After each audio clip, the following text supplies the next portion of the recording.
Hi, my name is David Woodard, Hi, my name is Shannon Mullen. Hi, my name is Hannah Eckerman. and this is our Sustainability Challenge. For our Sustainability Challenge, we focused on breaking down our personal waste production.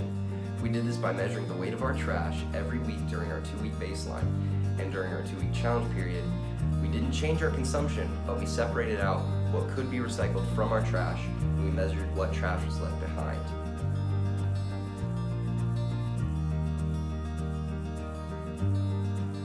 So Hannah and Shannon measured their own personal waste production, while I measured the waste production produced by my entire household because I still live at home.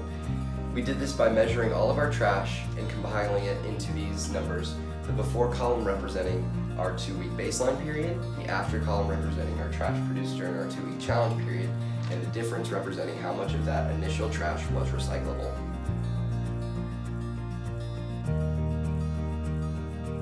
So these percentages tell us how much of our original trash production was actually recyclable, with Hannah's personal trash production sitting about 83% recyclable, Shannon sitting at 86%, and my household's production sitting at right around 40%.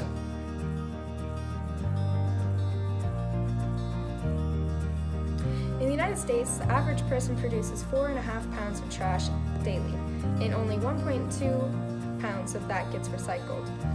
This leads to a nationwide yearly total of 262 million pounds of trash, with only 67 million pounds of that being recycled. That gives us a recycle rate of about 25.8%, which has increased from 6.3% in 1960. But as we can see from our data, it is a far cry from what it could be. Goods that are recyclable still get thrown away, like aluminum cans. Cans are 100% recyclable, but only 49% of them get recycled.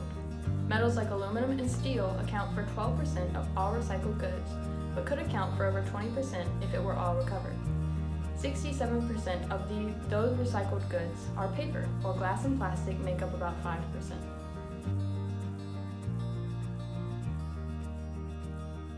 During this challenge, I realized that I purchased a lot more plastic than I anticipated.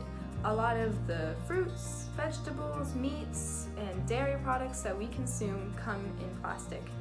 And so, during this challenge period, in the second half, I had to recycle about 3.44 pounds of plastic. I didn't know where there was a recycling plant, and I don't have a recycling bin, so I had to Google the closest one, and it is around Aurora Road. So,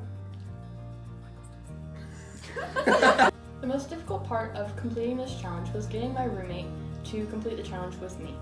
Because we share a garbage can, I had to ask her to allow me to recycle our trash as well as weigh all of it. The easiest part of completing the challenge was that I live on campus, and by doing that, I meet most of my meals at the dining hall, so I don't produce a lot of trash.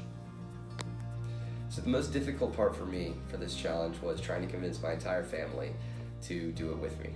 I wasn't really successful in doing that because my dad essentially tasked me with manually separating out all the recyclables from all the trash bags from around the house. The most interesting part was actually seeing how much my family produced that was recyclable that we weren't recycling, because we currently have this giant bin inside our garage that even just after 2 weeks is completely chock full of plastic and cardboard and all the stuff that we weren't recycling before, but now we are.